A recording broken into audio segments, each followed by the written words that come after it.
Shalom, selamat malam Bapak Ibu yang terkasih di dalam Tuhan Yesus. Hari ini hari Jumat, seperti biasanya kita melakukan pembelajaran di kelas-kelas di Jumsema Adonai. Hari ini jam 21 WIB waktu Indonesia, kita akan belajar melanjuti pelajaran sejarah penebusan dari buku seri yang ke-7. Bapak Ibu, sebelum kita memulai, mari kita tundukkan kepala, kita mari berdoa. Maha besar Engkau Bapa yang kami sembah, di dalam nama Tuhan Yesus kami mengucap syukur dan berterima kasih. Kami memohon urapan-Mu turun atas kasih setia-Mu kepada kami ya Bapa. Setiap kami yang ada di Zoom maupun teman-teman kami yang mengikuti acara ini, sama-sama kami diberikan pengertian dan kemampuan untuk dapat mencerna pelajaran ini. Dan Bapa, kami berdoa untuk dosen kami, Bapak Guru kami Tuhan, yang akan mengajar kepada kami, berikan dia hikmat agar dia dimampukan Bapak untuk mengajar kepada kami. Seluruh kru dalam penyelenggaraan acara ini, dan biarlah seluruh perangkat yang kami pakai, Tuhan juga yang memelihara melalui pekerjaan Roh Kudus, sehingga acara streaming kami dan pembelajaran kami dapat berjalan dengan lancar. Bapa, kami naikkan ucapan syukur kami dan kami berdoa di dalam nama Tuhan Yesus. Amin. Ada amin Bapak Ibu yang terkasih. Hari ini kita akan belajar, tapi sebelumnya mari kita melihat profil dari Bapak Guru kita. Dipersilakan kepada operator kami. Shalom semua, berjumpa kembali dengan tema Adonai. Dan pada kesempatan kali ini kita akan berkenalan dengan pembicara kita, yakni Bapak Pendeta Yudi M. Lengkong. Dan berikut adalah profil singkat dari beliau. Nama lengkap Pendeta Yudi PM Lengkong, Eskom, MDiv MTH Demin.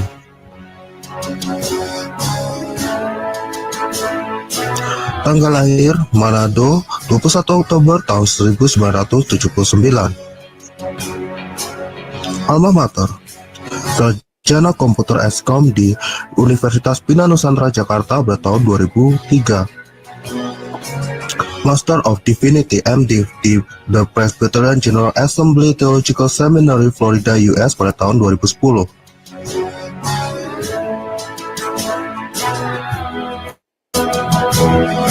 Doctor of Ministry Demin di Perry Theological Seminary, Florida, US pada tahun 2015. Master Teologi MTH di STT Bethesda, Bekasi pada tahun 2021. Pelayanan, beliau pernah melayani sebagai pendeta di Gereja Presbyterian Bukit Sion Indonesia di Jalan Tragawana 1 nomor 2 Puri Cinere, Depok. Pembicara seminar buku seri Sejarah Penebusan untuk Yayasan Damai Sejahtera Utama, Depok. Dosen di STT Hagiasmos Mission, Jakarta. Dan sekarang beliau melayani sebagai pendeta di Presbyterian Bukit Sion Indonesia di Jalan Ciliwung nomor 5 Purwantoro, Kecamatan Blimbing, Kota Malang, Jawa Timur.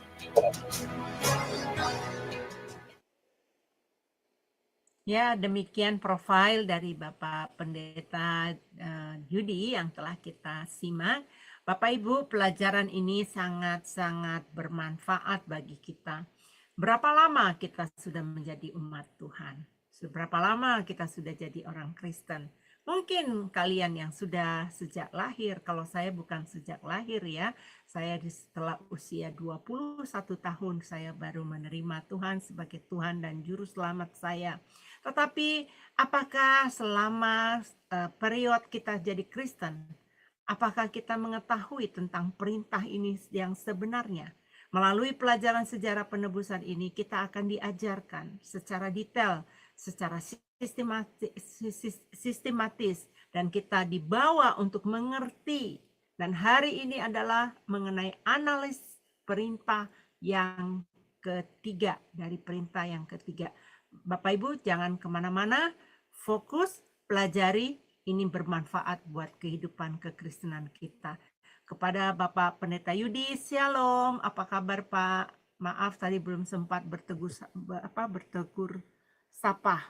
Shalom Ibu Eni, kabar baik, terima kasih. Shalom Bapak Ibu sekalian. Puji Tuhan sehat. Puji Tuhan. Ya. Pak, kami sudah siap, Pak. Silakan, Pak. Baik, terima kasih. Shalom Bapak Ibu sekalian. Hari ini kita akan bersama-sama mempelajari, melanjutkan pelajaran kita. Kita masuk ke dalam perintah yang keempat. Ingatlah dan kuduskanlah hari Sabat. Ingatlah dan kuduskanlah hari Sabat. Dan kembali lagi, ini dibagi menjadi dua bagian. Bagian pertama kita akan menganalisa perintah ingatlah dan kuduskanlah hari Sabat. Di bagian kedua, di kesempatan selanjutnya, kita akan melihat pengajarannya bagi kita. Ya, pengajaran dari perintah ini. Ketika kita melihat 10 perintah, itu sepertinya satu hal yang sudah lama, ribuan tahun yang lalu, dan banyak orang Kristen meninggalkan 10 perintah. Kenapa Amerika tidak berjaya lagi seperti zaman dulu?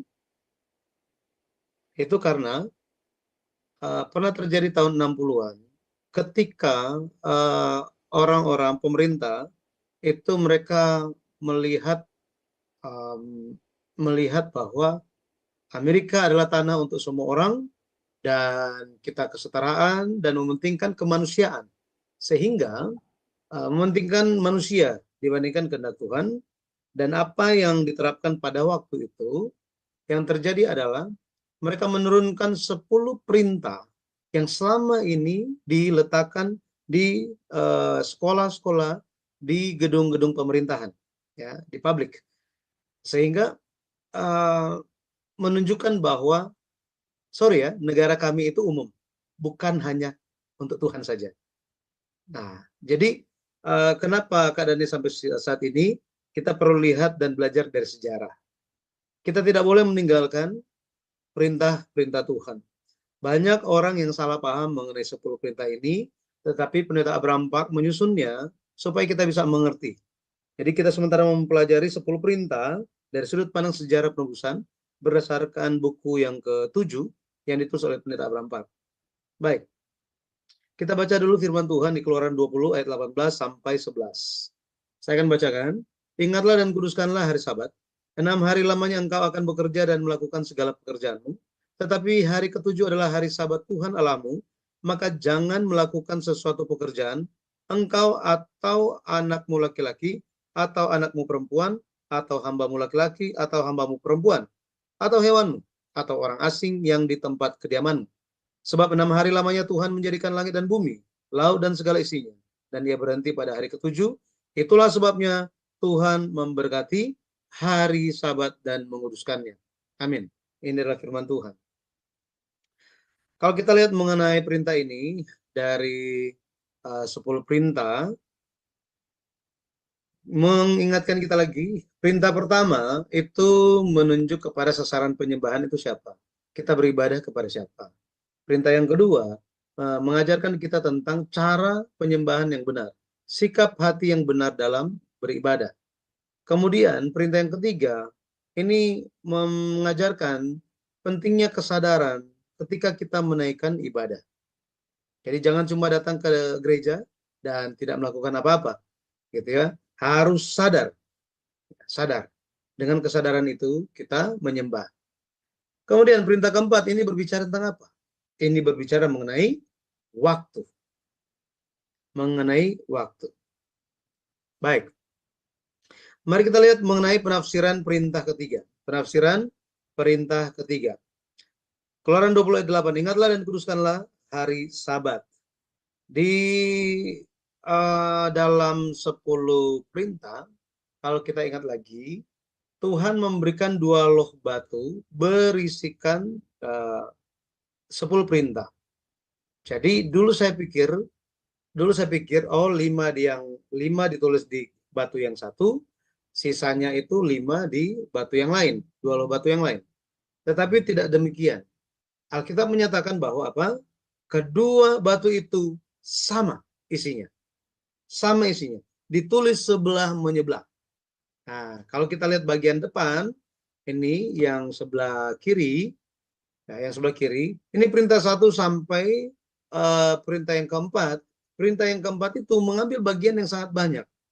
sampai ke bagian belakang kalau kita lihat, gitu ya, bagian belakang. Karena isinya sangat banyak, menyadarkan kita bahwa betapa pentingnya perintah keempat ini. Betapa pentingnya.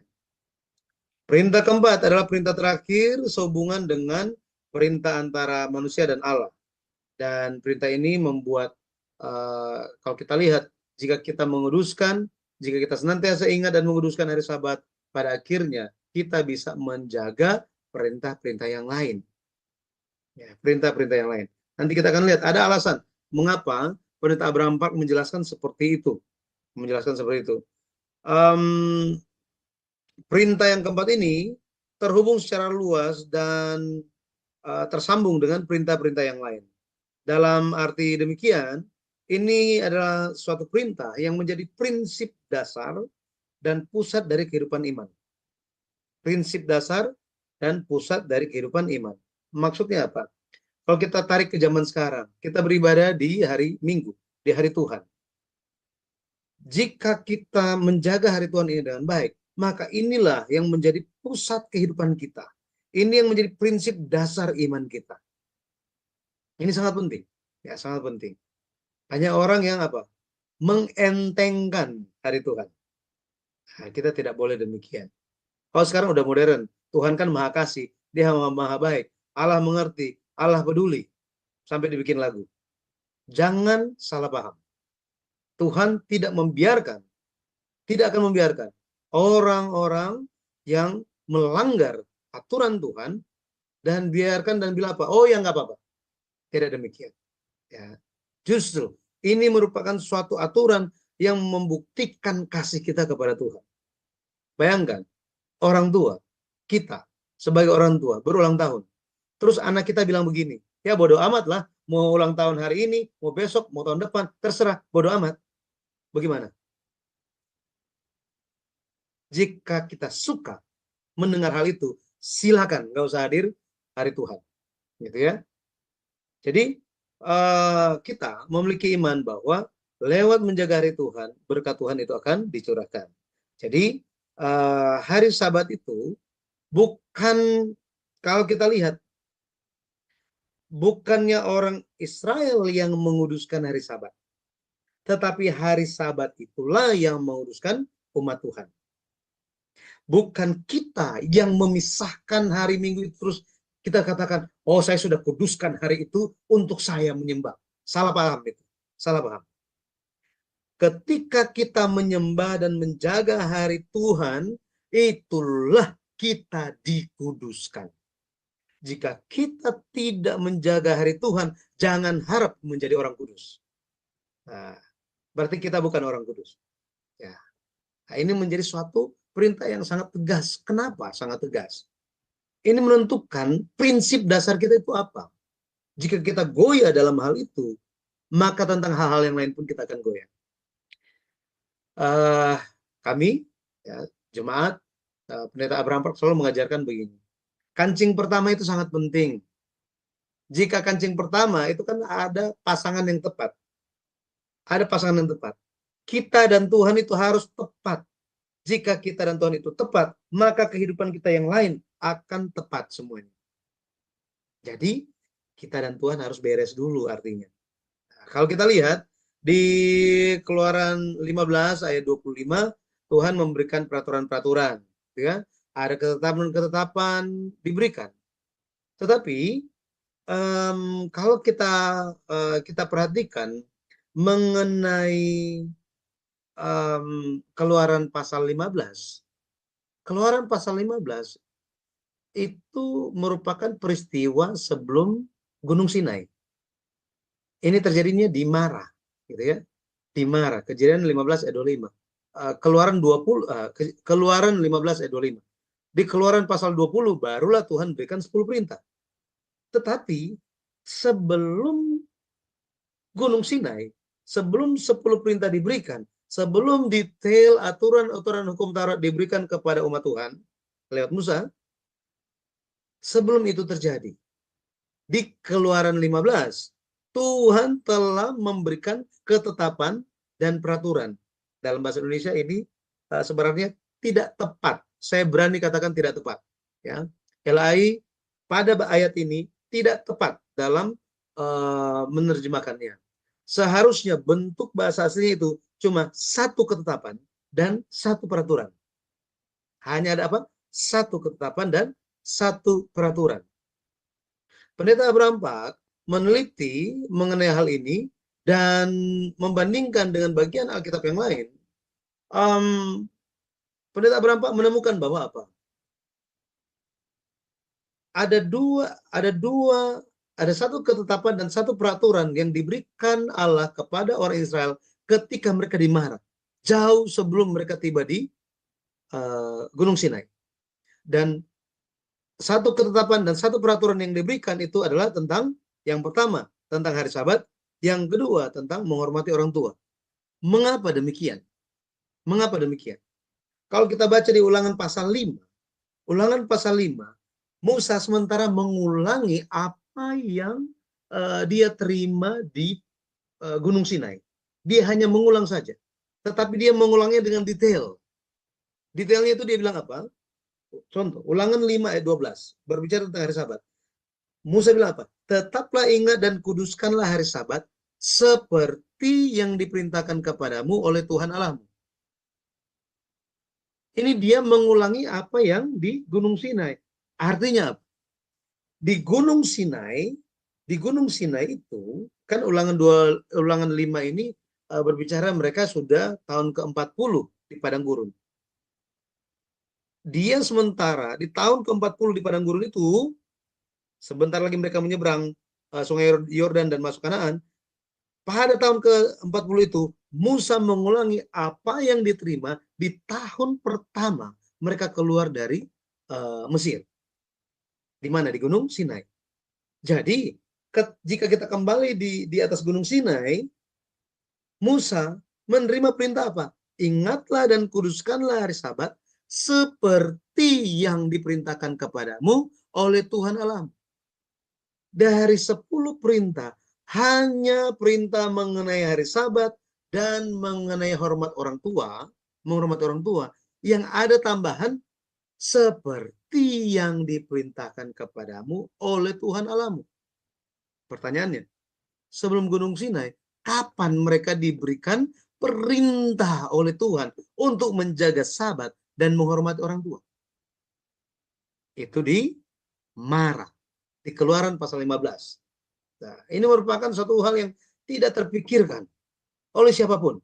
Tetapi pendeta Abraham Pak lewat pencerahan Roh Kudus dan membaca Alkitab sebanyak 1.800-an kali, kasih karunia Tuhan itu tercurah dan menyingkapkannya bagi dunia. Maka betapa pentingnya hari Sabat dan menghormati orang tua. Menghormati orang tua. Kejadian 2 ayat 2, berhentilah ia pada hari ke-7 dari segala pekerjaan yang dibuatnya itu. Ayat 3, lalu Allah memberkati hari ke-7 itu dan menguduskannya. Di sini berbicara mengenai apa? Di sini berbicara tentang bagaimana menguduskan hari Sabat. Telah diajarkan sejak penciptaan. Bukannya baru diajarkan ketika zamannya Musa. Tetapi hal tersebut sudah dibicarakan sejak penciptaan. Ya. Ini kita perlu memahami hal ini. Jadi hari Sabat pertama yang dicatat dalam Alkitab itu adalah hari ke-7. Hari ke-7 dalam rangkaian penciptaan yang Allah lakukan.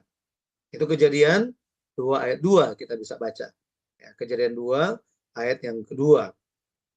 Maka kita akan lihat terlebih dahulu jejak-jejak bagaimana hari Sabat itu sudah dijaga sebelum 10 perintah diberikan. Contoh di zamannya Nuh. Setelah Batra selesai, dikatakan bahwa ada 7 hari. Ada 7 hari. Tuhan bilang, 7 hari lagi aku akan mengirimkan air bah. Gitu ya. 7 hari lagi katanya. Kejadian 7 ayat 4, ayat 6, ayat 10, ayat 11. Selalu muncul ayat angka 7 ini. Ya, angka 7. Turun angka 7.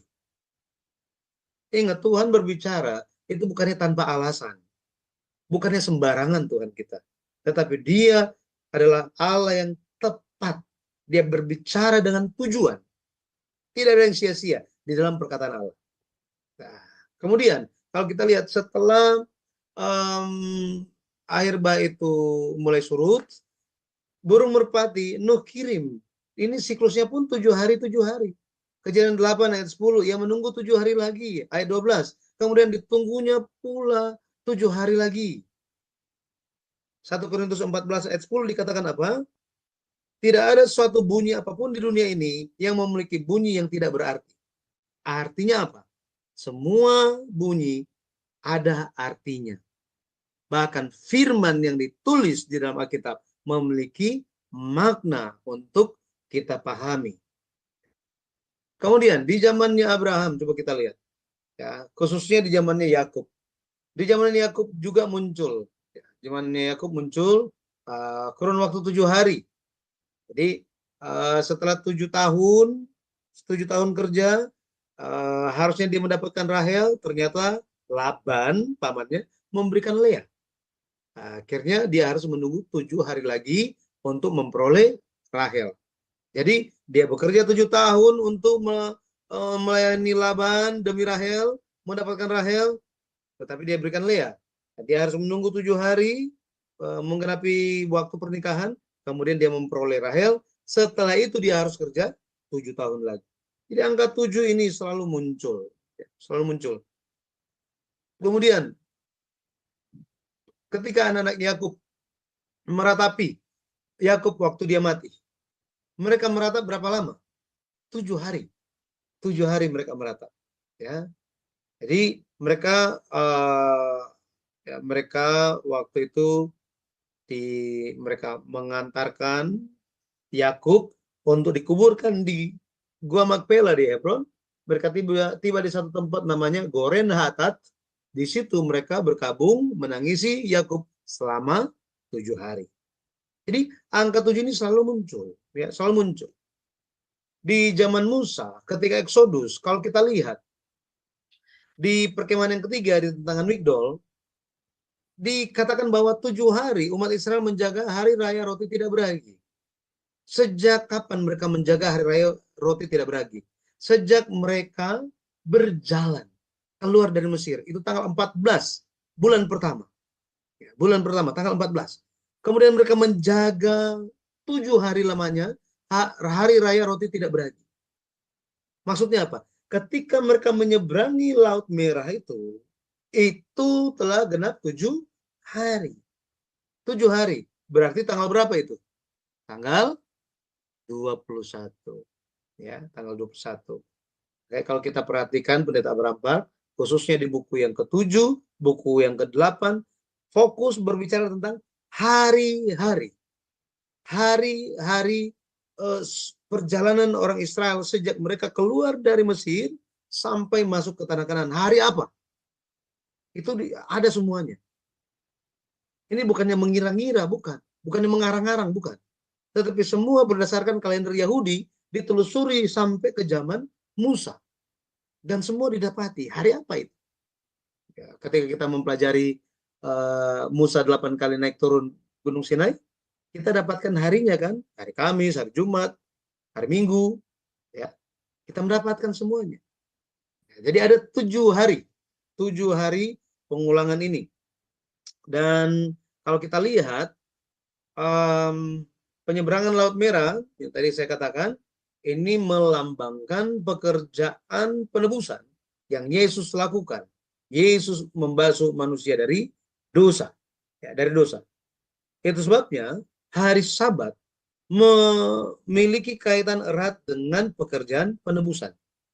Hari Sabat memiliki hubungan yang erat dengan apa? Pekerjaan penebusan. Banyak orang menjaga hari Sabat modern ini itu di hari Sabtu, ya, mereka menjaga itu, tetapi tidak memahami bahwa hari itu memiliki makna hubungan yang sangat erat dengan pekerjaan penebusan. Tapi hanya menjaga hari Sabtu, jaga hari Sabtu, jaga hari Sabtu, tidak mengerti. Buat apa kita menjaga sesuatu hal yang tidak kita mengerti? Ya, kita harus mengerti. Mengapa kita menjaga hari Minggu? ya kan? Makanya saya pernah waktu itu mengajar secara online, bekerja sama dengan sebuah STT di Jakarta. Itu sekolah pelajaran online 7 pertemuan, kalau tidak salah 7 pertemuan atau 10, tetapi mahasiswanya beda, pesertanya berbeda. Pesertanya adalah narapidana dari 13 lembaga pemasyarakatan yang tersebar di Indonesia. Jadi ada 13 atau 14 gitu. Nah, waktu itu dalam pertemuan yang terakhir, saya ditanya tentang hari Sabat. Tetapi meskipun sudah dijelaskan sampai berbusa-busa, tetap apa? Yang namanya hari ketujuh, hari ketujuh. Ya, apa boleh buat gitu kan? Buat apa dipaksakan? Pemahaman, tanpa kasih karunia kita tidak bisa memahami. Tanpa kasih karunia Tuhan, tidak seorang pun bisa mengakui Yesus Tuhan. Jika roh Tuhan ada pada orang itu, dia mengakui Yesus adalah Tuhan. Ketika Petrus mengakui, Tuhan, ya, engkaulah Mesias, anak Allah yang hidup. Yesus bilang apa? Bukan kamu yang mengakui, tetapi kasih karunia Tuhan itu turun kepadamu. Bapa menyingkapkannya kepadamu, dan engkau memberikan pengakuan itu. Jadi itulah kasih karunia Tuhan. Mengapa kita perlu kasih karunia Tuhan? Supaya kita bisa mengerti. Ya, bisa mengerti. Banyak yang tidak mau memahami Yesus. Seolah-olah mereka maha tahu. Gitu. Ya, jadi kita bersyukur karena ini menjadi suatu waktu untuk kita bisa memahami Tuhan. Ya, Sabat memiliki hubungan yang erat dengan pekerjaan penebusan. Mengenai pekerjaan penebusan. Dan kalau kita lihat perkemahan ke-7 ada padang gurun Sin. Di situ mana itu turun. Dan ketika mana itu turun ada siklus 7 hari diperkenalkan. Dikatakan bahwa 6 hari lamanya engkau akan memungutnya, tetapi hari ke-7 tidak ada. Tidak akan turun. Jangan engkau cari mana itu. Tetapi jika engkau khawatir, oh kita jadi hari ke-7 mau makan apa? Yang mana yang kamu pungut di hari yang ke-6 itu akan bertahan sampai hari ke-7. Itulah Sabat bagi Tuhan. Jagalah itu. Jadi sudah diperkenalkan di Mara tentang Sabat, tetapi mereka dilatih siklus 7 hari itu di mana? Di padang gurun Sin. Nah, mereka mulai dilatih. Mulai dilatih. Aturannya baru muncul di Gunung Sinai. Nah, jadi mereka dilatih terlebih dahulu sampai perjanjiannya disahkan. Hari ini kita dilatih dan kita pun disahkan di saat yang bersamaan. Ya, kiranya kita bisa menjalani kehidupan yang memberikan diri kita dilatih oleh firman Tuhan dan di saat yang sama kita dimeteraikan. Ya. Kemudian, jadi itu mengenai jejak 10 perintah, jejak Sabat sejak penciptaan. Ternyata itu sudah ada, ya, sudah dijaga sebelum 10 perintah itu disahkan dalam bentuk apa? Dalam bentuk 2 loh batu. Ya. Nah, kita akan lihat sekarang pengkajian tentang bahasa aslinya itu apa? Yang pertama kita akan lihat tentang ingatlah dan kuduskanlah. Ingatlah dan kuduskanlah hari Sabat. Di sini kata ingatlah, zakor, ya, zakor artinya harus ingat, harus mencamkan senantiasa. Artinya apa? Memahaminya, ingat, jangan sampai lupa, ingatlah dengan pasti. Nah, kalau kita lihat bentuk perintah ini, ingatlah, itu mungkin saudara-saudara yang mengikuti Sema Adonai yang bagian bahasa Ibrani, bisa memahami hal ini. Jadi bentuk dasar, infinite, mutlak, perintah, penekanan. Bayangkan. Jadi ada suasana ketika perintah itu diberikan. Artinya apa? Tidak terkecuali. Ini prioritas utama dibandingkan apapun. Harus dijaga. Waduh. Makanya perintah Tuhan harus sungguh-sungguh dijaga. Harus dijaga. Ini seperti menjaga sebuah kontrak. Kalau kontrak itu kan nggak boleh keliru kan? Sama, kita pun harus menjaga, harus mengingat hari Tuhan itu ya, dengan seksama. Ingat, harus pahat di dalam hati. Arti dasarnya, menandai untuk mengenal. Menandai untuk mengenal. Maka, ketika kita diberikan perintah, ingatlah hari Sabat. Artinya kita harus memahat perintah itu di bagian paling dalam di hati kita. Ya, di hati kita. Makanya jangan sampai kita tiba-tiba bertanya gitu ya, ketika lusa gitu ya, ketika hari Minggu tiba, jangan sampai terus kita tiba-tiba apa? Sekarang hari apa ya? Oh, sekarang ibadah ya? Oh, harus ibadah ya? Jangan seperti itu, gitu ya. Kita harus ingat senantiasa. Ya.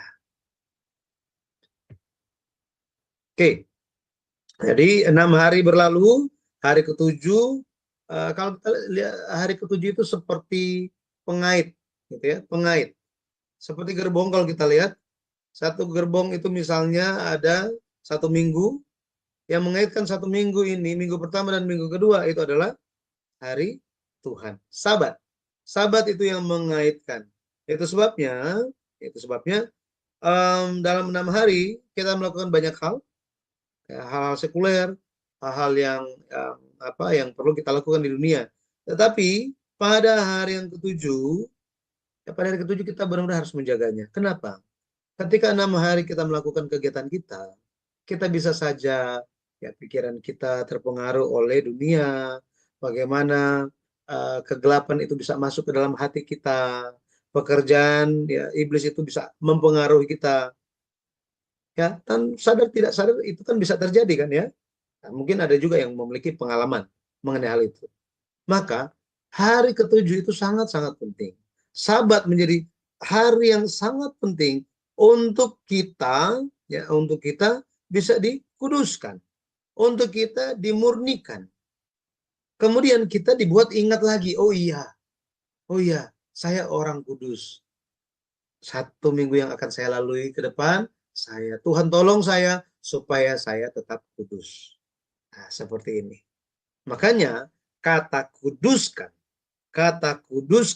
di dalam bahasa Ibrani syamar ini sebenarnya ini bukan kados gitu ya, tetapi lebih berarti memagari, melindungi. Jadi harus ingat dan harus menjaga hari itu, harus menjaganya. Ya, saya nggak tahu kenapa bahasa Indonesia menuliskan seperti ini gitu ya. Tetapi sepertinya untuk menekankan betapa pentingnya hari itu. Syamar, memagari, melindungi. Jangan sampai hari itu itu dicemari. Jangan sampai tercemar, jangan, gitu ya. Tetapi itu harus senantiasa kudus. Kudus.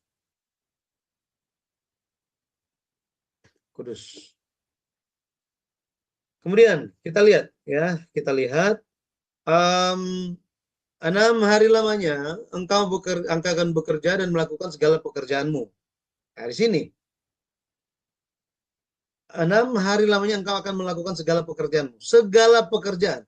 Di sini menunjuk kepada semua apapun itu.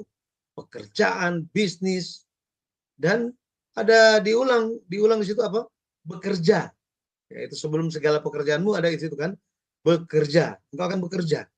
Bekerja, asa, menghasilkan sesuatu, menghasilkan sesuatu. Kemudian kata melakukan, abad. Uniknya kata melakukan di sini, abad, memiliki makna melayani, mengusahakan tanah, mengabdikan diri, atau beribadah. Artinya apa? Artinya 6 hari lamanya engkau akan bekerja dan melakukan segala pekerjaanmu. Ketika kita melakukan semua urusan kita, lakukanlah dengan memiliki hati yang beribadah kepada Tuhan. Bahwa semua hari itu milik Tuhan. Jangan kita hanya memuliakan nama Tuhan pas di gereja. Di hari Tuhan, jangan. Tetapi di setiap hari. Dalam kita melakukan segala urusan kita, pekerjaan, bisnis kita, apapun itu, lakukanlah dengan hati yang melayani kehendak Tuhan. Sehingga kita dipersiapkan untuk apa? Untuk hari Sabat. Menjadi suatu hari yang kita nantikan. Hari yang kita nantikan. Sama kayak liburan misalnya, ya kan? Kalau misalnya ada satu waktu yang sudah ditentukan untuk liburan, waduh kita bisa istirahat gitu ya. Ya pasti kita akan nantikan hari itu kan. Banyak orang hanya menantikan hari Natal dan Tahun Baru. Tetapi hari Tuhan jarang yang menantikan. Kita perlu memiliki hati yang menantikan hari Tuhan. Ya, menantikan hari Tuhan. Sangat-sangat penting bagi kita. Ya, sangat-sangat penting bagi kita. Ya, jadi harus menjaga, harus ingat, jangan sampai lupa, harus aktif ingat, dan harus menjaga, melindungi. Ingat, Adam jatuh dalam dosa. Adam dan Hawa jatuh dalam dosa karena mereka tidak syamar, tidak menjaga, tidak memagari Taman Eden itu. Ya, Taman Eden yang mana yang dimaksud? Mereka tidak memagari hati mereka. Itu sebabnya hari ini kita harus memagari Sabat itu di dalam hati kita. Harus menjaganya dalam hati kita. Pada akhirnya kita akan memperoleh berkat. Ya, kita ya harus menjaga setiap hari untuk Tuhan. Kejadian 2 ayat 3 dikatakan, lalu Tuhan memberkati hari ketujuh dan menguduskannya. Karena pada hari itulah ia berhenti dari segala pekerjaan penciptaan yang telah dibuatnya itu. 2 Tesalonika 3 ayat 10, Mazmur 128 ayat 2 itu referensinya, ya, referensinya. Jadi jika kita tidak berpartisipasi dalam menjaga hari Sabat, maka kita tidak bisa berpartisipasi dalam menikmati berkat Sabat. Jika semua orang hanya fokus yang penting dirinya sendiri, jangan harap menikmati berkat sorga. Nikmati aja dunia. Dan binasalah dengan dunia. Apa adanya firman Tuhan bicara begitu. Maka bagi kita harus memiliki hati yang mengasihi Tuhan. Kita pun harus mengajak, memperingatkan orang-orang, mendoakan mereka supaya bisa menjaga hari Tuhan. Menjaga hari Tuhan dengan baik. Oke. Kemudian dikatakan hari ketujuh adalah hari Sabat Tuhan Allahmu. Hari Sabat Tuhan Allahmu. Nah, kalau kita lihat hari, satu hari itu dihitung dari mana? Dihitung dari jadilah petang, jadilah pagi. Itulah hari pertama. Itulah hari kedua, hari ketiga, dan seterusnya. Nah, ketika berbicara mengenai hari Sabat, itu rentangnya dari mana sampai ke mana? Itu dari hari Jumat sore, matahari terbenam, sekitar jam 6 gitu, sampai matahari terbenam di hari Sabtu. Nah, ini yang dijaga orang Israel sampai hari ini. Yang disebutkan itu disebutkan ya dengan berpusat kepada hari ketujuh itu, ya, siklus 7 hari terus berlangsung. Disebut sebagai Sabat Tuhan. Sabat le Yehova Elohim. Nah, di sini kalau kita lihat ada kata penghubung Sabat la Yahweh. Sabat la Yahweh Eloheka. Ya. Nah, di sini memiliki arti apa? Dikatakan Sabat Tuhan itu artinya apa? Yang pertama, Sabat Tuhan artinya Sabat itu milik Tuhan. Sabat itu adalah milik Tuhan. Di dalam Alkitab sering muncul hari Sabatku. Bahkan sampai perjanjian baru, anak manusia adalah tuan atau majikan atas hari Sabat. Atas hari Sabat. Artinya itu merupakan hari yang terutama, hari yang sepenuhnya milik Allah, hari yang berharga, hari yang mulia. Jadi seperti kalau misalnya ada misalnya ada satu kelas, berarti ada ketua kelas, ada sekolah, ada kepala sekolah, ada hari. Nah, ada kepala hari. Hari apakah yang mengepalai semua hari? Itu adalah hari Sabat. Hari Sabat. Makanya Yesus ketika dia datang, dia berbicara, Anak manusia adalah Tuhan atas hari Sabat. Artinya apa? Artinya arah penyembahan itu, hari Sabat itu mengarah kepada Tuhan. Hari Sabat itu tidak mengarah kepada manusia, apalagi pendeta. Bukan. Bukan dia yang penting. Tetapi siapa? Tuhan yang paling penting. Makanya ketika kita menjaga hari Tuhan, mari kita mencari firman-Nya. Kalau kita hanya mencari-cari pembicara, kita bisa tersandung gara-gara pembicaranya. Ya, mari kita mencari Tuhan. Nah, banyak orang, beberapa waktu yang lalu ada yang hanya saya gitu, kayak saya di Malang ini. Oh ya, saya mau bergabung. Bolehkah saya juga melayani di situ? Saya bilang, saya jawab kepada orang yang bertanya gitu ya, yang dititipkan pertanyaan itu. Boleh nggak saya datang? Saya ingin melayani juga. Saya bilang, datanglah ke gereja karena mengasihi Tuhan. Jangan datang karena pelayanan. Jika pelayanan itu tidak berjalan dengan baik, maka tidak akan datang lagi ke gereja. Jadi, datanglah untuk bertemu dengan Tuhan. Pelayanan itu nomor 2. Nah, itu apa adanya. Bukannya saya sombong terus bilang, oh gereja kami sudah penuh, tidak perlu pelayan. Bukan. Motivasi untuk datang ke gereja adalah untuk beribadah kepada Tuhan. Melayani kehendak Tuhan. Bukan gara-gara apa? Oh, supaya saya ada kerjaan. Bukan. Ya, jangan salah paham di sini. Kita harus datang ke gereja, datang di hari Tuhan, menghadap Tuhan untuk beribadah. Fokuslah untuk mencari firman. Sehingga apapun yang terjadi kepada gereja itu, firman tetap menjadi fokus kita. Tetapi jika fokus kita adalah pelayanan, arahnya beda jadinya. Ya, pelayanan tidak berjalan dengan baik gimana? Ya sudah, pindah. Akhirnya mulailah berkeliling dari satu gereja ke gereja yang lain, pergi kemana-mana. Kenapa? Hanya mementingkan pelayanan. Tuhan nomor 2. Nah, itu kita tidak bisa membohongi Tuhan. Tidak bisa. Ya. Oh, saya datang untuk Tuhan. Enggak. Kita harus memeriksa diri kita apa adanya. Apakah benar-benar motivasi kita untuk Tuhan? Atau ada motivasi yang lain? Saya selalu ingatkan jemaat mengenai hal itu. Meskipun jemaatnya cuma sedikit. Kadang-kadang bicara seperti itu kan agak risiko gitu ya. Nanti kalau mereka nggak datang lagi gimana? Tapi saya hanya berdoa. Jemaat itu diutus oleh Tuhan. Bukan digerakkan oleh manusia atau betapa hebatnya seorang pendeta atau pelayanan yang luar biasa. Bukan. Bukan. Tuhan yang menggerakkan orang untuk datang. Itu kasih karunia Tuhan. Ya. Kita hanya bisa melayani saja. Jadi arah penyembahan itu ditentukan. Itu mengarah kepada Tuhan saja. Bukan manusia. Bukan manusia. Hanya Tuhan saja. Kemudian dikatakan di dalam ayat itu, yang ayat pembukaan kita, bahwa yang harus menjaga siapa sih? Siapa saja yang harus menjaga? Engkau, anakmu laki-laki, anakmu perempuan, hambamu laki-laki, hambamu perempuan, atau hewanmu, atau orang asing yang di tempat kediamanmu. Bayangkan, sampai hewan pun harus menjaga.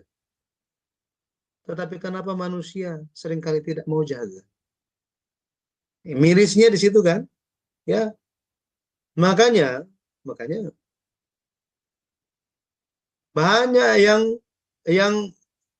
yang naik ke dalam bahtera Nuh lebih banyak manusia atau hewannya. Ya. Nah, ini hanya itu saja gitu ya. Artinya apa? Artinya begini. Benar-benar kita harus memiliki hati yang memahami kehendak Tuhan. Ketika kita mengasihi dan memahami Tuhan kita, Dia pasti akan mengasihi kita. Jangan sampai kita itu terlewatkan. Jangan sampai kita terlewatkan. Ya, jadi semua orang Artinya apa? Di sini berkat Sabat itu menjangkau semua orang. Berkat Sabat menjangkau semua orang.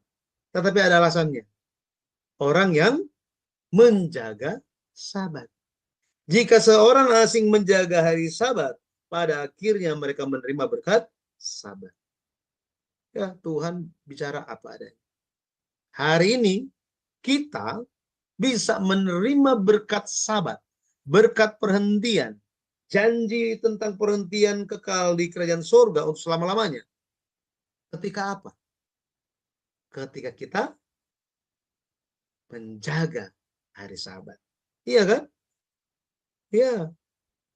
Jangan sampai kita seperti Esau. Hanya mau berkatnya, kewajibannya nggak mau. Iya kan? Hanya mau berkatnya. Hak kesulungan dia nggak peduli. Tetapi berkatnya dia mau. Jangan sampai umat Tuhan, anak-anak Tuhan terjebak ke dalam kesalahpahaman itu. Hanya orang hanya ingin diberkati. Tuhan suruh ini itu, nggak mau. Coba lakukan itu kepada orang-orang sekitar kita. Cuma mau terima uang, disuruh kerja nggak mau. Siapa yang mau lakukan itu? Dunia akan membuang kita.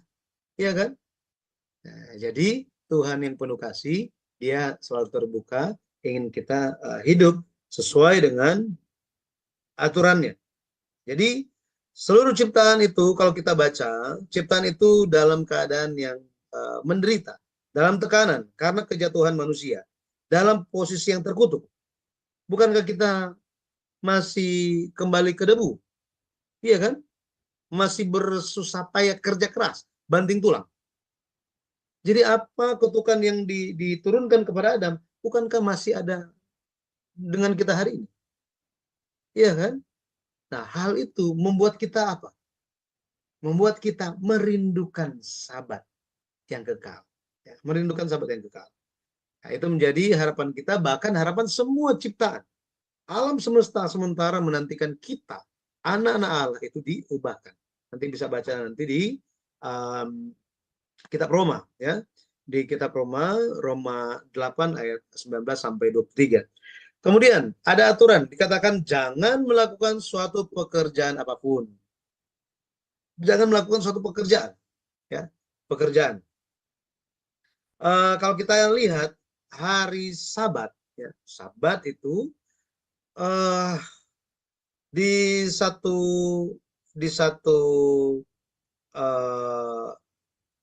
kalau kita lihat di bagian tertentu di dalam Alkitab disebut sebagai Sabat Sabaton. Jadi diulang 2 kali. Sabat Sabaton. Artinya hari Sabat merupakan hari di mana manusia harus beristirahat sepenuhnya. Harus istirahat total. Ya, sampai-sampai tidak ada keletihan. Wah, berarti nanti makanya yang salah paham juga mengenai hal ini. Oh, Tuhan berkata harus istirahat. Jadi saya istirahat di rumah, nggak pergi kemana-mana.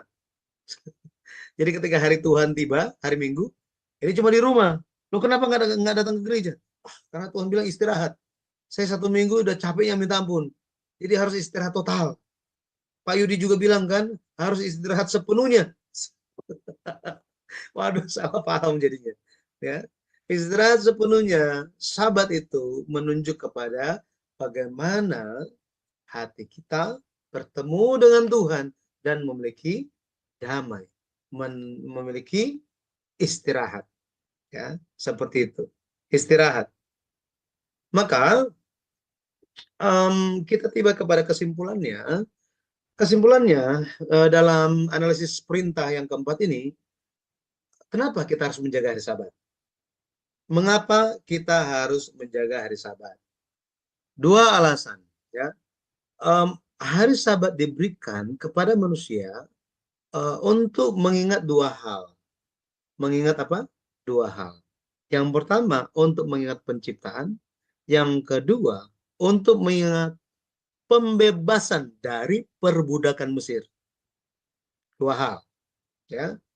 Mengingat tentang pekerjaan penciptaan dan pembebasan dari perbudakan Mesir. Di Keluaran pasal 20, kalau kita baca 10 perintah itu, dikatakan, ingatlah dan kuduskanlah hari Sabat. Sebab 6 hari lamanya Allah menciptakan, dan pada hari ke-7 dia selesai. Dia berhenti dari segala pekerjaan penciptaan itu. Jadi, ketika kita menjaga hari Sabat, menjaga hari Tuhan, kita harus jaga sambil mengingat apa? Sambil mengingat Tuhan pernah melakukan pekerjaan penciptaan. Tuhan apa? Ternyata Tuhanlah yang menciptakan saya.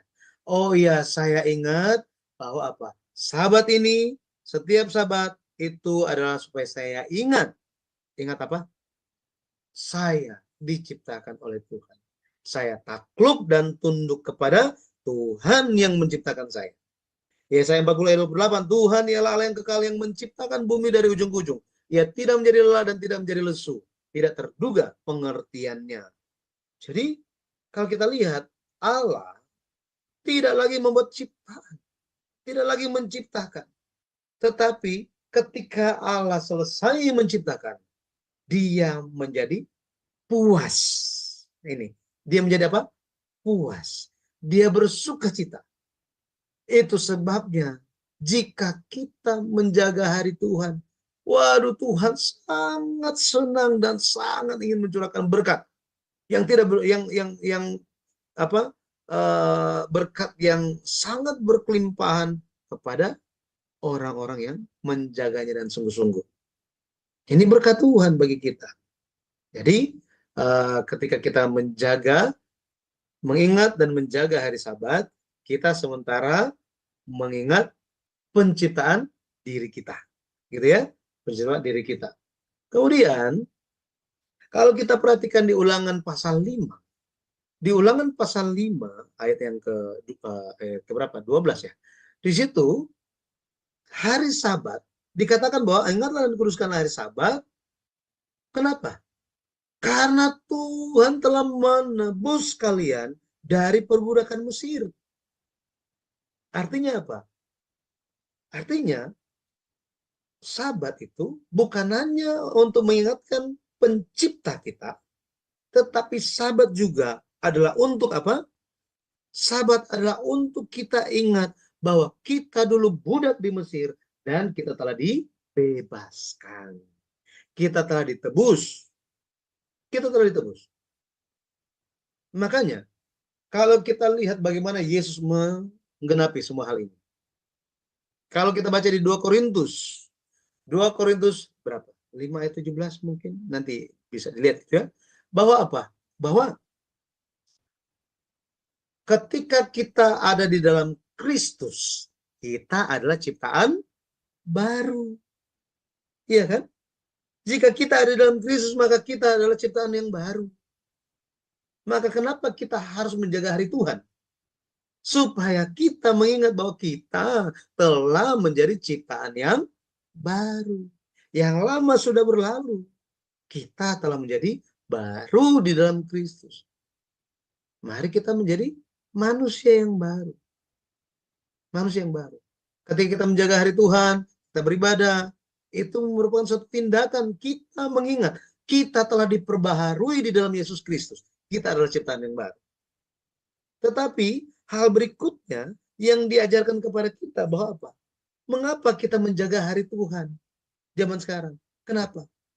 Karena kita perlu mengingat bahwa kita semua telah ditebus oleh Yesus Kristus.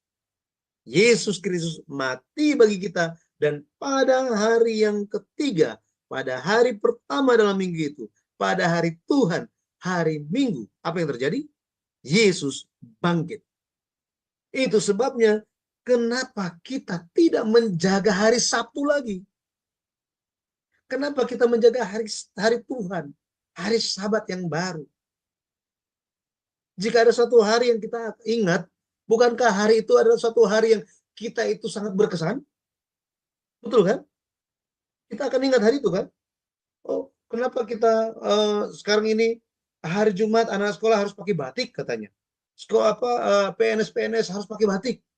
Untuk ingat apa? Hari Batik Nasional. Iya kan? Ada banyak hari-hari yang kita ingat. Jadi, bayangkan, Tuhan Yesus, dia mati hari apa? Hari Jumat kan? Ada hari ini yang menjaga hari Jumat, beribadah di hari Jumat. Tidak kan? Hari Sabtu, Tuhan lagi di mana? Lagi dalam kuburan. Iya kan? Makanya mengapa kita menjaga hari Minggu? Karena hari Minggu adalah waktu ketika penebusan disempurnakan lewat kebangkitan Yesus Kristus. Makanya kita menjaga hari Minggu. Kenapa? Karena kita mengingat hari Tuhan. Hari Tuhan apa? Hari Tuhan menang atas maut. Nah, atas maut. Ketika Yesus menang atas maut, maka kita pun bisa menang atas maut. Makanya kita menjaga hari Tuhan. 2 Tesalonika 1 ayat 7 dikatakan apa?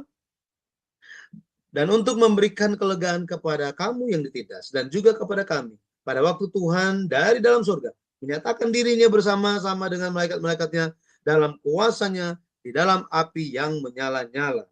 Maka hari ini percayalah, kenapa kita menjaga hari Tuhan? Kita sementara mempersiapkan diri kita sebagai umat Tuhan. Ya. Sehingga ketika Tuhan datang kembali, kita bisa masuk ke dalam perhentian kekal. Makanya kita harus latihan beribadah. Harus latihan untuk mengenal kehendak Tuhan. Sehingga ketika kita masuk ke perhentian yang kekal, kita pun memiliki sikap hati yang sudah terbiasa. Oke, yang pertama apa? Sasaran penyembahan kita sudah terbiasa. Ya, menjadi prinsip dasar bagi hidup kita. Kemudian sikap hati kita dalam menyembah seperti apa? Kita terbiasa dengan firman Tuhan. Kemudian kita ada kesadaran. Oh ya, nama Tuhan itu sangat mulia, perlu menghormati nama Tuhan. Gitu ya. Dalam hidup kita membawa nama Yesus kemanapun kita pergi. Kita orang Kristen kan? Nah, ketika kita tetap menjaga iman kita tetap hidup, kita tidak jatuh dalam godaan dosa, pada akhirnya wibawa nama Tuhan itu tidak jatuh, melainkan tetap ditinggikan. Pada akhirnya apa? Pada akhirnya kita menghormati nama Tuhan. Kita menerima berkat yang berlimpah. Berkat yang berlimpah. Dan yang keempat, sasaran ibadah kita, waktu kita beribadah itu benar-benar menjadi fokus. Kita menjadi terlatih sebagai warga negara kerajaan surga. Saya berdoa dalam nama Tuhan Yesus Kristus kita bisa memahami pelajaran ini, dan sahabat itu Yesus ingin membawa orang Yahudi masuk ke dalam sahabat yang kekal. Tetapi justru orang Yahudi zaman Yesus bunuh Yesus gara-gara sabat. Gara-gara apa? Sabat. Ya. Maka hari ini kenapa kita menjaga hari Tuhan? Ya, supaya kita bisa menang bersama Yesus dan kita bisa ikut Yesus sampai akhir. Ketika dia datang kembali, kita bisa memuliakan dia dan kita bisa menyambut dia dengan tepat. Ya, dengan tepat. Dengan hati yang menantikan dan siap untuk jadi warga negara kerajaan surga. Haleluya, amin. Saya kembalikan kepada Ibu Heni. Ya, baik. Terima kasih banyak Pak Yudi atas penjelasannya yang sangat luar biasa secara detail. Banyak hal yang belum pernah diketahui sebelumnya related pada 7 hari ya. Kalau nggak kita belajar seperti begini, kita nggak akan memahaminya. Mungkin kita baca ayat-ayatnya, tapi kita nggak bisa menyimpulkan, tidak bisa inikannya ya, mengartikannya juga gitu. Nah, itulah artinya tadi yang telah disampaikan, analisis dari perintah yang ketiga ini. Bapak Ibu, sebelum kita masuk ruang tanya jawab, mari kita akan mendengarkan terlebih dahulu pengumuman untuk acara selanjutnya di Jum Sema Adonai. Ya, baik Ibu Heni, terima kasih. Baik Bapak Ibu sekalian, saya akan membacakan acara-acara Sema Adonai ke depannya ya, sudah tampak di layar. Baik untuk besok hari Sabtu, 16 November 2024, di jam 19.00 waktu Indonesia Barat, di Sema Adonai akan kembali ada kelas pembelajaran firman. Dan kita akan belajar tentang tema Sanguinis Populer yang akan dibawakan oleh narasumber kami, yaitu Pak Pendeta Dr. Dedi Kurniawan MTH, dan moderatornya adalah Ibu Aling. Selanjutnya masih di hari yang sama ya Bapak Ibu, di jam 21.00 waktu Indonesia Barat, di Sema Donai masih ada kelas pembelajaran firman yang terakhir. Dan seperti biasa, kita akan belajar tentang materi bahasa Ibrani. Dan ini sudah masuk sesi yang ke-23 dengan tema A sentence without a verb continue, adverbial predicate, yang akan dibawakan seperti biasa oleh narasumber kami, yaitu Pak Evangelis Erikson Ritonga BTH, dan moderatornya adalah Bro Agus. Selanjutnya, ini adalah renungan pagi Sema Adonai Bapak Ibu, diadakan setiap hari, mulai dari hari Senin sampai dengan Sabtu, dimulai dari jam 5.30 pagi waktu Indonesia Barat, dan dilayani oleh hamba-hamba Tuhan yang sangat memberkati. Jadi Bapak Ibu sekalian, renungan pagi ini dapat diikuti lewat Zoom Sema Adonai atau lewat channel YouTube Cahaya Firman.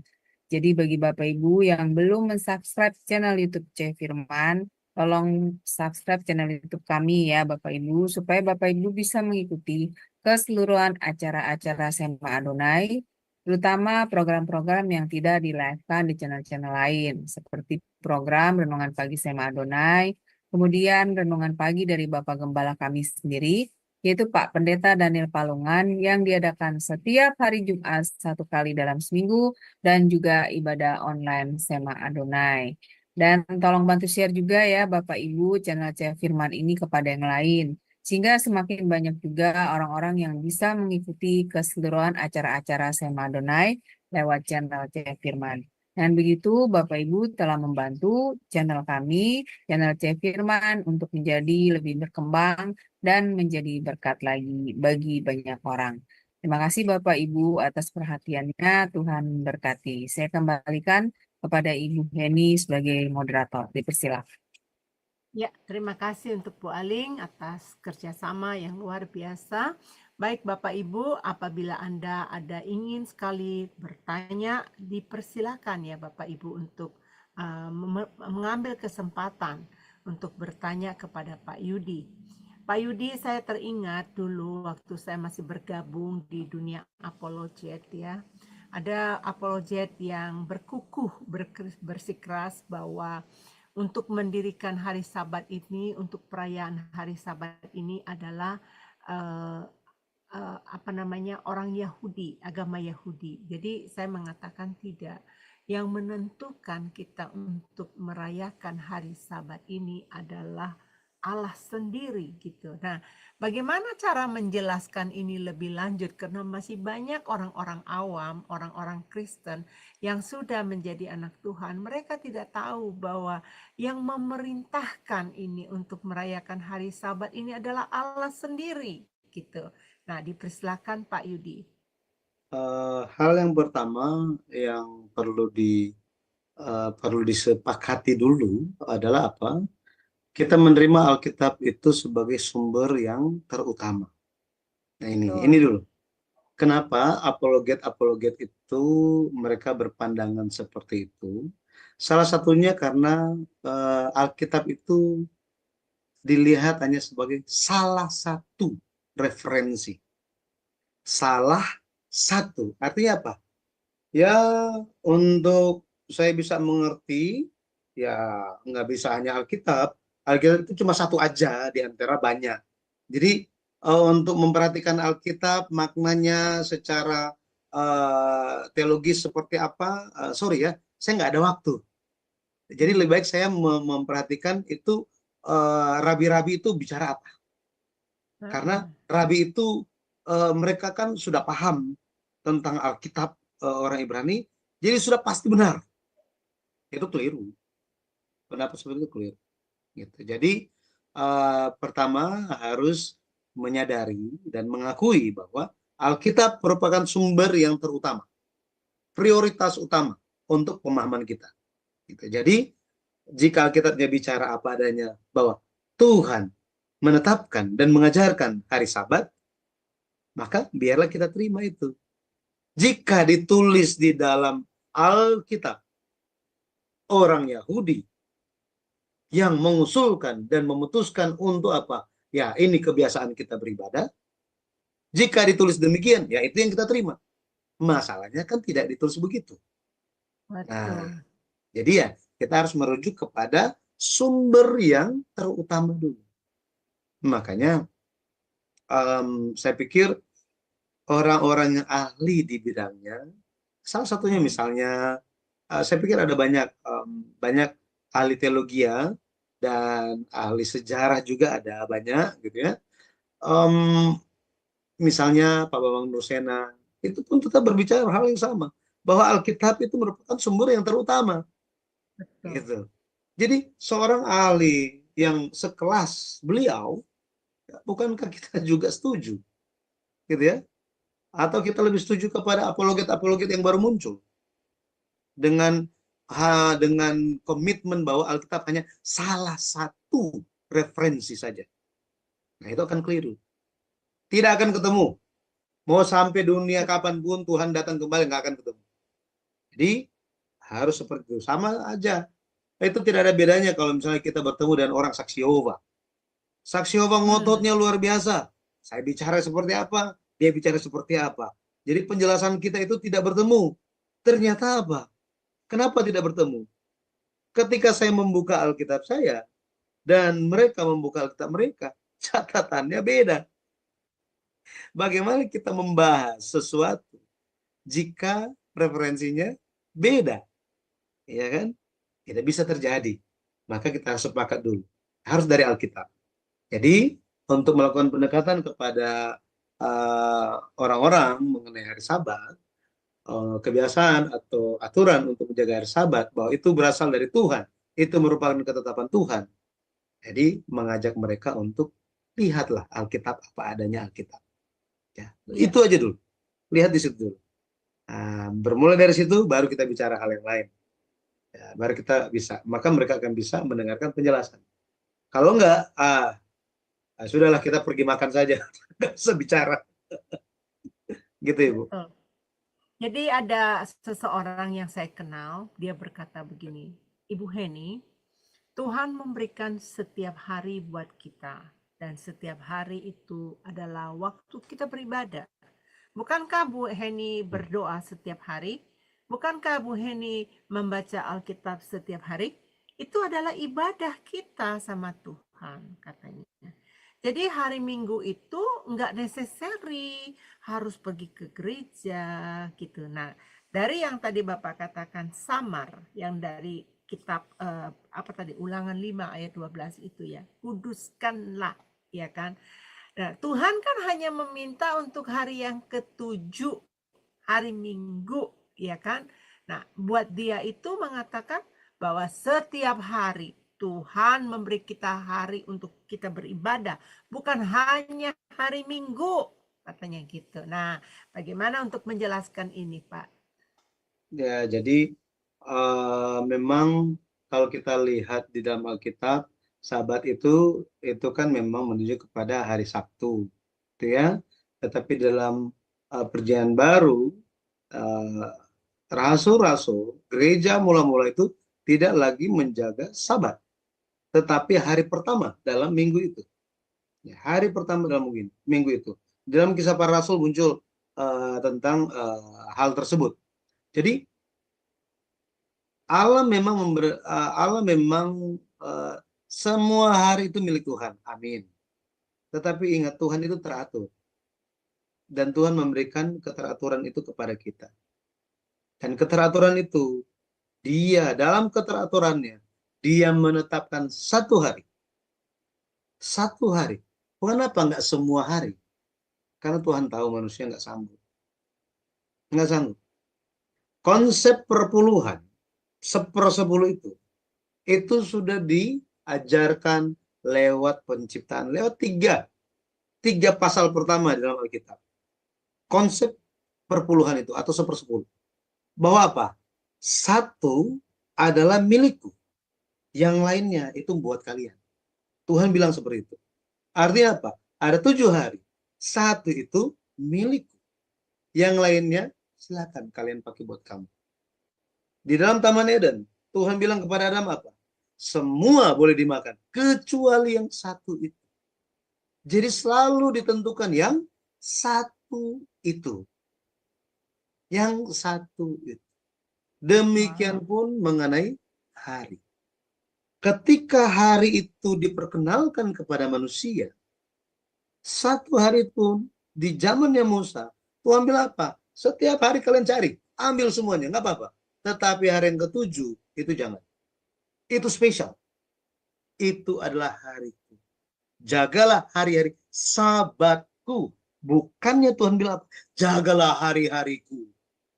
Nah, sekarang, orang yang berkata dan berkomitmen, oh, setiap hari adalah milik Tuhan. Oh ya? Apakah demikian? Adanya. Ya, apakah seperti itu?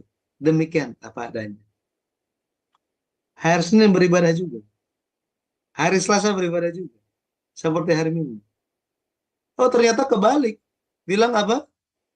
Itu justru menjadi orang yang melanggar dan berdosa besar. Saya nyatakan ini di hadapan Tuhan. Berdosa besar. Kenapa? Karena mengentengkan hari Tuhan. Iya kan? Mengentengkan kan? Nah, kalau tadi dia bicara seperti itu. Tidak bisa kita mengentengkan perintah Tuhan. Jadi, apa yang dipikirkan manusia, kebenaran manusia, bukanlah kebenaran Tuhan. Ya. Zaman, kita sudah belajar tentang zaman hakim-hakim kan? Zaman hakim-hakim itu dikeluarkan dari silsilah Yesus Kristus. Kenapa?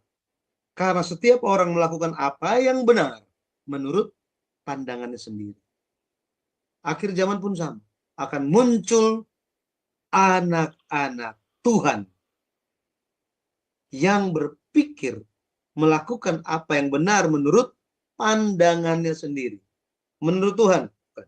Menurutnya sendiri. Ini yang kita harus berjaga-jaga. Jadi ketika ada yang berbicara seperti itu, ya kita tinggal bilang, itu kan pikiranmu. Ya, betul. Alkitab bilang apa? Kita lihat Alkitab aja, jangan berpikir sendiri. Gitu. Lihat kebenaran Alkitab. Firman-Mu adalah kebenaran. Itu yang Yesus katakan. Ya, gitu Ibu. Iya. Jadi mereka menafsirkan Alkitab sesuai dengan kehendaknya sendiri. Nah, itu bahaya. Ya, tidak sesuai dengan kehendak Tuhan ya. Jadi memang untuk poin yang pelajaran yang hari ini sangat bermanfaat. Saya percaya Bapak Ibu di rumah ulangin kembali, pelajari kembali. Saya yakin Anda baru sekali ini mendapatkan penjelasan yang secara rinci mengenai perintah ini. Kenapa saya tahu Bapak Ibu? Karena ada salah satu dosen teologi di Amerika ini berkata setelah dia membaca buku yang ketujuh, dia mengatakan ini luar biasa. Bahkan waktu dia sekolah teologi waktu dia sebelum jadi profesor, dia tidak mendapatkan pelajaran ini, pemahaman ini, penjabaran seperti ini. Nah, oleh sebab itu Bapak Ibu rajinlah belajar. Aduh, waktu kita tinggal berapa lama lagi sih kita hidup ya? Kalau saya sih sekarang udah usia angka 6 ya, jadi udah tua istilahnya. Jadi waktu udah tinggal berapa lama sih lagi hidup di dunia ini?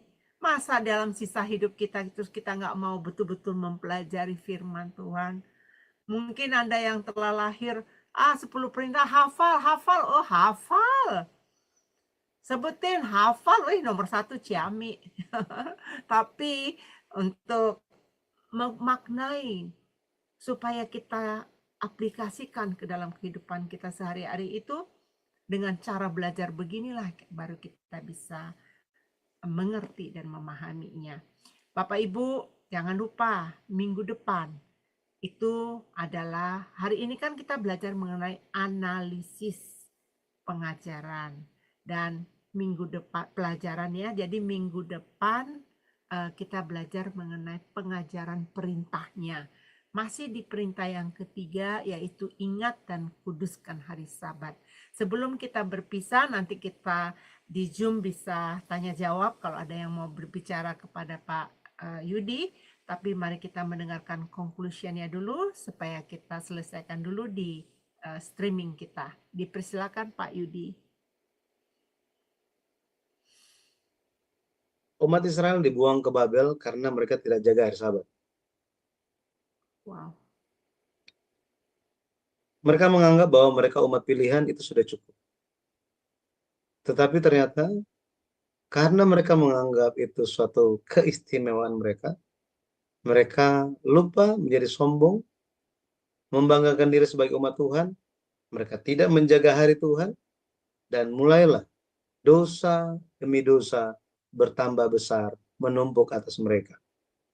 Ketika Yesus datang, Yesus melihat orang-orang yang menjaga hari Sabat. Mereka yang sepertinya sangat menjaga hari Sabat. Tetapi mereka menjaga secara luar, hati mereka jauh dari Tuhan. Mereka melakukannya itu hanya untuk supaya dilihat orang, untuk kepentingan mereka. Jadi hari Sabat mereka jadikan, mereka manfaatkan untuk kepentingan mereka. Hari Minggu adalah hari untuk kita menerima berkat Tuhan dan hari kita diakui sebagai umat Tuhan. Apa yang kita cari? Kiranya kita bisa mencari kehendak Tuhan dengan kerendahan hati bahwa bukan kita pemilik Sabat itu, tetapi Tuhan Yesus. Sehingga ketika kita menjaga hari Sabat, kita sedang datang kepada pemilik Sabat itu dan memohonkan Sabat yang kekal, kerajaan sorga dari yang empunya Sabat itu. Kiranya kita bisa hidup sambil menjaga hari Tuhan sampai Tuhan datang kembali. Mari kita berdoa. Bapa di surga, terima kasih Engkau telah mengajarkan kami sehingga kami bisa memahami apakah Sabat itu bagi kami. Tolong ya Bapak supaya kami bisa bertumbuh di dalam pengenalan akan Engkau sehingga setiap hal yang kami pelajari dalam kelas sejarah perubahan ini kami pun bisa bertumbuh dan Engkau berkenan bagi kami semua. Engkau yang akan memperhatikan keadaan kami.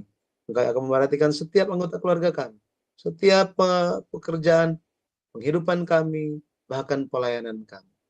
Bapak, Engkau yang membimbing sehingga kami pun bisa terfokus untuk menjadi kudus lewat menjaga hari Tuhan. Supaya kami pun menerima berkat. Tolong curahkanlah berkat-Mu atas setiap anak-anak-Mu yang mendengarkan firman. Sama seperti Engkau memberkati Abraham karena Abraham mendengarkan firman. Berkatilah kami semua yang mendengarkan firman. Mampukan kami untuk menjalankan firman. Sampai kami bertemu di minggu depan, biarlah kasih karunia-Mu yang senantiasa melindungi langkah kaki setiap kegiatan kami. Tolong curahkanlah kesehatan kekuatan atas setiap jemaat-Mu yang berharga. Engkau juga akan menyertai setiap anak-Mu yang melayani, yang mempersiapkan sehingga kelas ini bisa berlangsung. Dimuliakanlah nama-Mu lewat kehidupan kami dan pelayanan kami. Terpujilah nama Tuhan. Dalam nama Yesus kami berdoa. Amin. Amin. Terima kasih Pak Yudi. Buat Bapak Ibu yang baru mendengarkan pertama kali mengenai pelajaran buku yang ke-7 ini, kalau Bapak Ibu mau mengikuti mulai dari pelajaran pertama, Bapak Ibu bisa mampir ke channel Cahaya Firman. Di sana saya sudah membuat playlistnya. Dari pertemuan pertama sampai hari ini, pertemuan yang ke-14 ada di sana. Dan bahkan pelajaran-pelajaran sejarah penebusan pertama, buku pertama, kedua, ketiga, keempat, kelima, dan keenam yang sudah pernah kami pelajari juga ada di sana. Jadi manfaatkan Bapak Ibu untuk mempelajari buku-buku ini supaya Bapak Ibu bisa mempraktekkannya dalam kehidupan sehari-hari, bahkan menambah wawasan Bapak Ibu untuk mengajar di lingkungan ibu bapak, bahkan di gerejanya, di komunitasnya, sebab materi yang diberikan ini secara sistematis dan alkitabiah. Baik Bapak Ibu, sampai ketemu besok, ada kelas lanjutan lagi, kelas lain setiap hari Sabtu ada 2 kelas juga, dan kami besok pagi juga ada renungan pagi. Bagi Bapak Ibu yang belum subscribe, tolong subscribe channel kami, dukung pelayanan kami Bapak Ibu. Baik Bapak Ibu, sampai ketemu. Tuhan Yesus memberkati. Shalom, shalom, shalom.